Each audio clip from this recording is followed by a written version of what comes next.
there were about 5 lyres which were unearthed in 1929, in the winter of 1929, by Sir Leonard Woolley, who was conducting an excavation there in southern Iraq, along with the University of Pennsylvania, and they discovered a great death pit, royal tombs and so forth. And there were 5 lyres laying there. They had been crushed by the earth, because unlike with ancient Egypt, the tombs were not in chambers. People and their object were simply buried. Sometimes bodies were in special containers made of stone, sometimes it was made of pottery, and sometimes they simply let down covered with the ground, with the soil. So the instruments were not in a very good nick, obviously. They had been crushed by tons of earth, because these tombs were really quite deep. And they're dated about 2600 BC.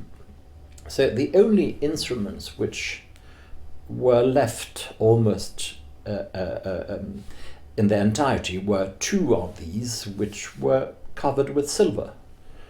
And because they were covered with silver, and of course they were crushed, it was possible to lift them off the ground very carefully. And prior they had been covered with wax, so to facilitate the lifting. And then once they were away, they could be transported to the British Museum, and then at the museum they were carefully cleaned up. And this silver lyre, which stayed at the British Museum, was then examined.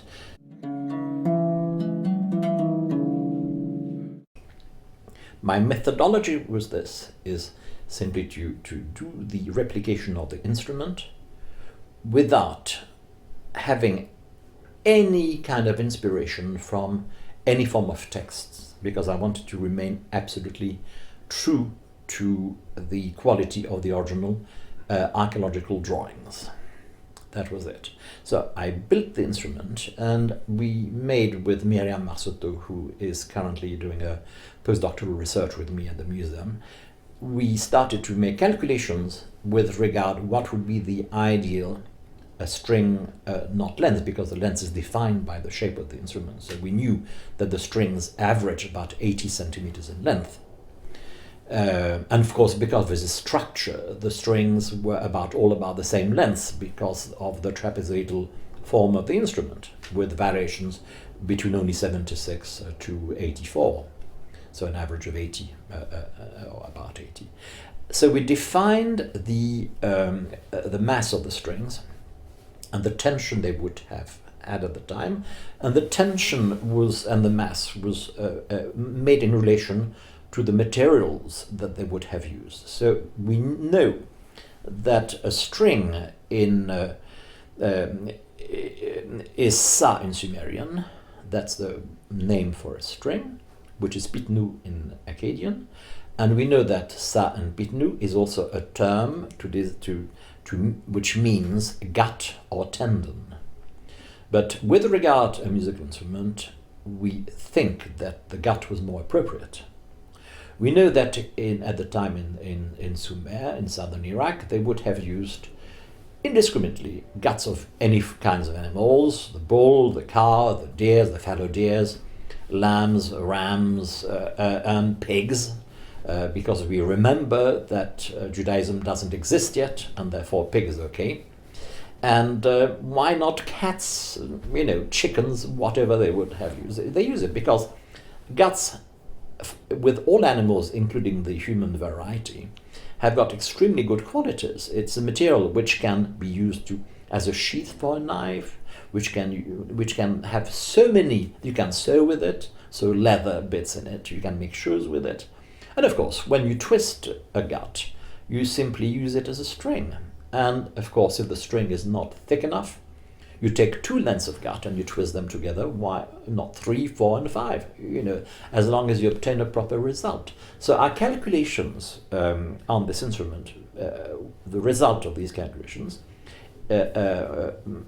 meant that it was a pig's gut that was used, and that the string at the treble would have consisted in only one gut twisted on itself, and the first gut, the bass, the upper bass, the lower bass string of it would have been 4 guts twisted together. And this was what the mathematics of it gave us. So this was interesting. So a string is as at best when it is about only 20% away from the breaking point. That is, you pull a string and it is just about to break, it is then that it sounds to its best. So having done this with the strings and having achieved a good result, that is that the sound was good, the tension of the string was good, the pressure on it was good, so therefore we had a playable set of strings consisting of pig's guts, as I said, 1 to 4 lengths together. I decided to measure what they gave us in hertz. That is, hertz are simply units of frequency. And to my greatest amazement, the central note gave 294 hertz, which is D.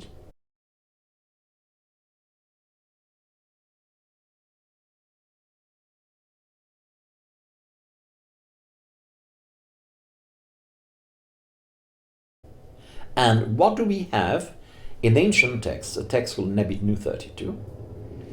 The text implies that indeed the instrument, which is the strings of the instrument which are listed on this tablet, indicate very clearly and without any dispute that the central note, string, note 5, was indeed a D.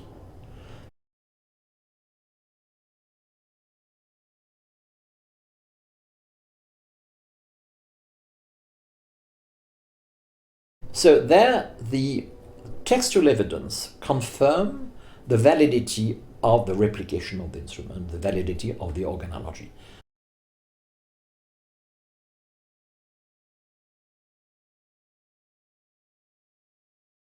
So this is absolutely fantastic. It proved that what we had done by empiricism was confirmed indeed by the textual evidence.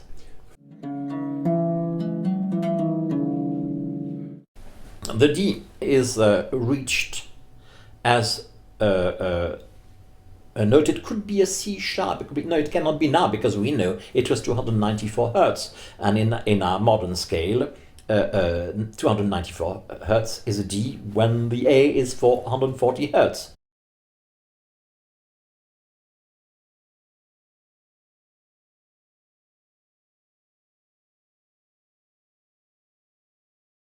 So there's absolutely no problem. It is a D, full stop. But what I mean, the original Nebit-Nu 32 text, it lists strings in this way. It says it in both Sumerian and Akkadian. It's a bilingual text.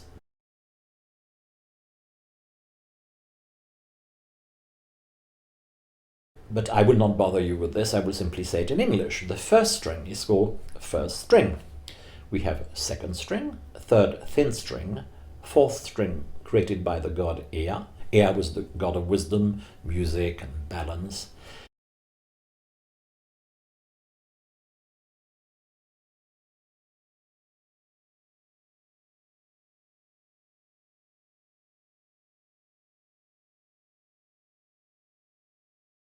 Then we have the fifth string.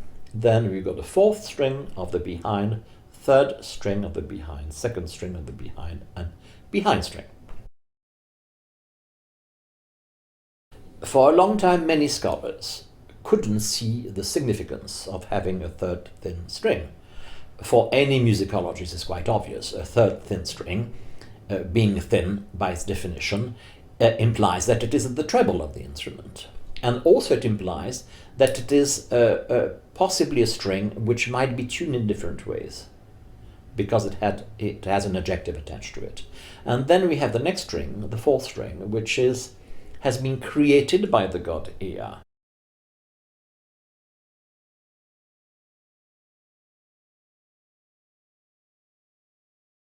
And this means that this fourth string would have been placed there in order to correct some imperfection in a system. This is implied in it. And when we read the text carefully, we realize that the central note, the note of string 5, has to be a D.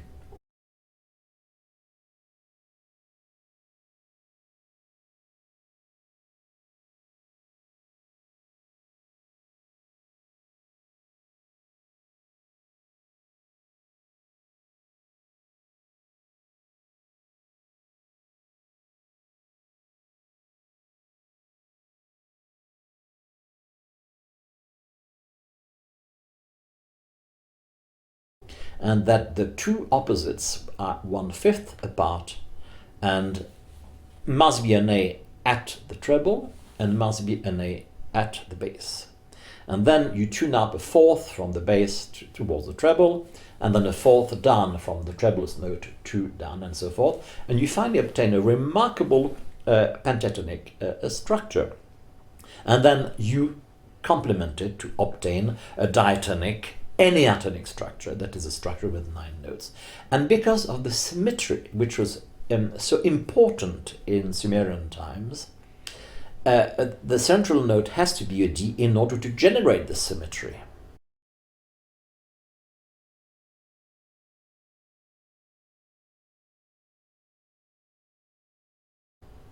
With the third note and the fourth note working in relation to their opposite in the bass as the tritonic note being corrected by the fourth. And this is where resides the interesting thing about this listing of notes.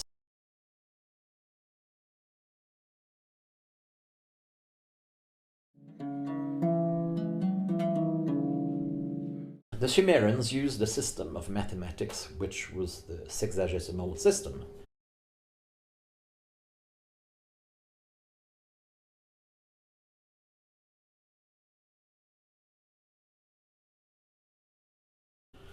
Which had been prior to this the base 6 system. The numbers initially were 6, 5, 4, 3, and then they decided for more accuracy in the measures, it was good to decimalize it. So it became 60, 50, 40, and 30. Now, the central note would have been 60, which was the number by which the top god, Anu, was named. Anu was the god 60 and the god of 1, because of course in sexagesimal mathematics 60 equals to 1, because when you arrive at 60, the 60 becomes the 1, and so forth. The god which was the god Ea, which is most important, is the god of 40. And this 40 indicates that, of course, if you got 60, 50, which is the god Sin, you have this is the ratio of a minor third. 50 to 40, this is a major third.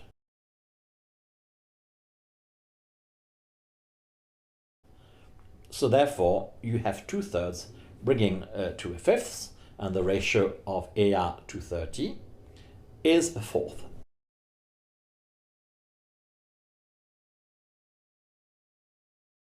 So therefore, the cosmology of the gods is present in the notes, and they define the structure, the fundamental structure of the scale. Because once you have a fourth and you've got a fifth, you subtract the fourth from the fifth and you've got the tone.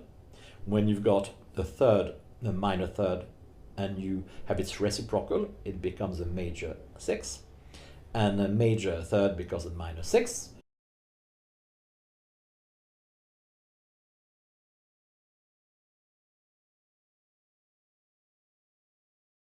So the ratios 60, 50, 40, and 30 contain all the essential numbers to create a sexagesimal system of music. And this was known about 5,000 years ago.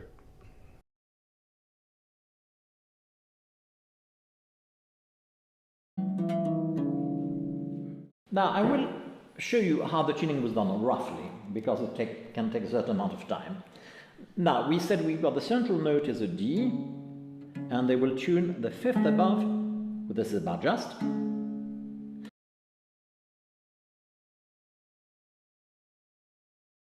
and then a fifth down. That's about just.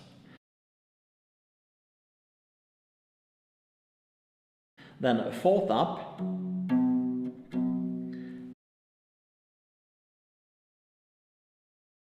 and then a fourth down from here. 1, 2, 3, 4.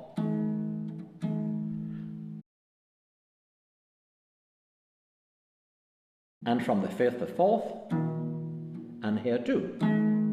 So we have, which is a pentatonic scale. Then we need to tune the third,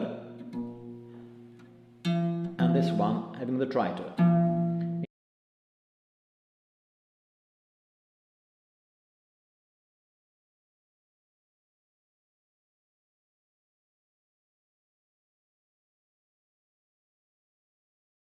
In fact, we are tuned here. Then we can tune the first string and the last one, amounting to a tritone also. So we have a complete system here of 11 notes that we call a handicap chord. I believe that the handicap chord was a development from the enartonic system. At the time they said, well, you know, it's nice to be forbidden having 11 strings because the Nippur text says so. And why not try with 11 strings? It enlarges our span a bit more. And of course it will allow for more modes to be played within a system. As indeed with 11 strings we have the first mode, 2, 3. We have, which is the mode of F, and here mode of G, and then mode of A, and the mode of B.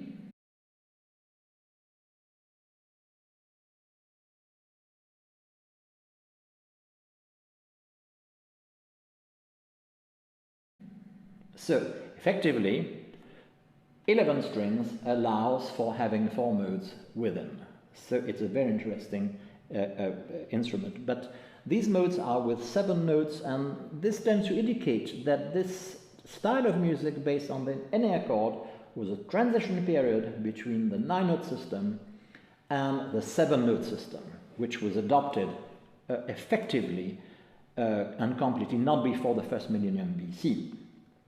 Now, going back to the ancient tuning, where we have within the 9 notes the following scale,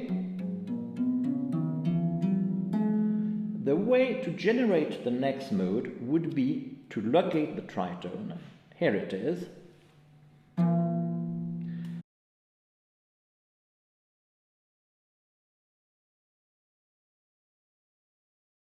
And then to correct this note by tuning it up a semitone higher.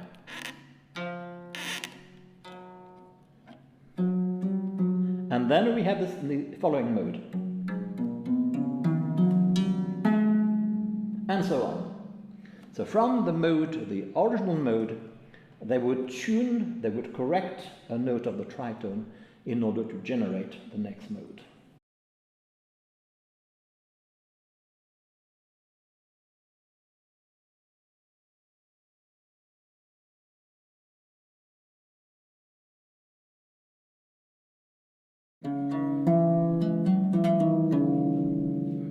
Do you agree that UET 774, which is the tuning instruction, is OB, Old Babylonian? UET 7704, which is your primary manuscript, is certainly Old Babylonian in date. We can tell this from the script, which is a well-established matter. There are many other Old Babylonian tablets from Ur, so this is certainly the first half of the second millennium BC. I think you can take that for granted. Yes, that's great. And this other text, which is called UET 7126, the lexical text. The lexical text. Yes, that's a different matter. That is part of a lexical series, and one of the wonderful things about ancient Mesopotamian scholars is they compiled these dictionaries, lists of words, lists of grammatical points, lists of god names and so forth, which are very useful for us.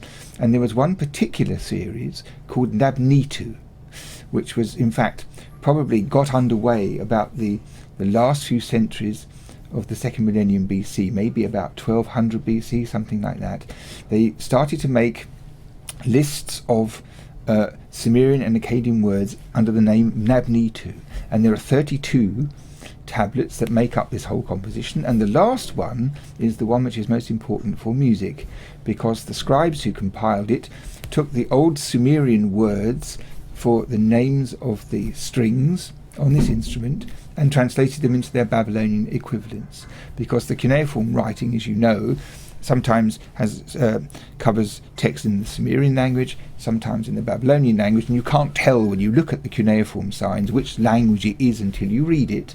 But with a dictionary like this, you have an example of a scholarly mind who wants to make order out of all sorts of disparate material, and in this particular case they take the old Sumerian string names in order and they give the Babylonian equivalents, the two languages, in a bilingual list. Do we have evidence of an earlier text in Sumerian only with these terms? There is a little fragment which has the same list on it, which, judging by the script, is older, probably from the end of the second millennium. You see, the big one from Ur, the most important lexical text, was probably written in about the 7th century BC. The manuscript itself is what we call Neo-Babylonian, so it comes out of a school maybe after the fall of Assyria, from the time of Nebuchadnezzar or later, where in some scholarly context, this text was being recopied again. So the manuscript from Ur, which has come to us, which we've been studying, itself was written in the first millennium.